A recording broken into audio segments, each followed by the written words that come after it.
Tout d'abord, l'obésité est une maladie et non un effet mode de vie. On parle donc d'une maladie qui est reconnue mondialement par l'Organisme mondial de santé, qui est définie par une accumulation anormale de la masse excessive graisseuse corporelle. Il suffit de diviser le poids par la taille au mètre carré et on obtient ainsi un indice de masse corporelle, ou les Américains ou les Anglais, ils préfèrent appeler cela BMI, Basic Mass Index. À partir de 30, on parle d'obésité. Il existe trois types d'obésité. Le type 1, qui est une obésité qui reste quand même modérée, entre 30 et 35. Entre 35 et 40, elle commence à être sérieuse et sévère. Et à partir de 40, on parle d'obésité morbide, notamment quand celle-ci est compliquée et associée à des comorbidités inhérents à le problème de poids. Ensuite, on parle de superobésité et d'hyper-superobésité à partir d'un seuil d'IMC de 50 et au-delà. Alors, il faut savoir qu'un individu en obésité, il encourt de multiples risques, notamment une mortalité qui s'accroît et une espérance de vie qui diminue. Selon certaines études, notamment à Framingham, l'espérance de vie d'un individu qui souffre d'une obésité morbide supérieure à 40 est diminuée de 13 ans chez l'homme et 8 ans chez la femme. Il faut savoir qu'en 2014, on observait 2,8 millions de décès dans le monde liés à ce problème.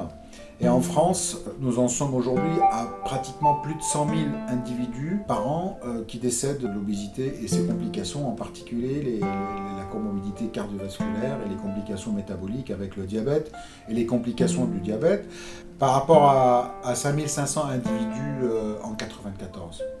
Donc, ce qui fait quand même que le taux de mortalité en 25 ans a été multiplié pratiquement par 25.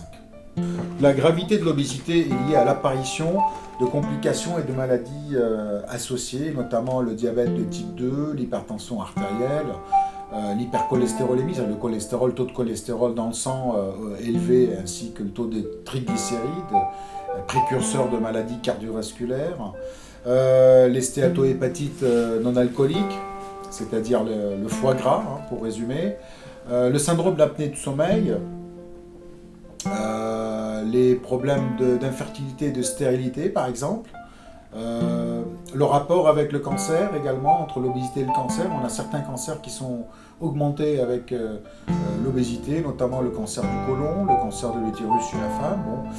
Et puis les problèmes de la vésicule biliaire, le problème aussi de reflux gastro-œsophagien, les problèmes ostéo-articulaires, avec une gonarthrose qui apparaît souvent au niveau des genoux, au niveau des articulations, à un âge qui est relativement jeune. Tout cela, c'est lié à le problème d'obésité.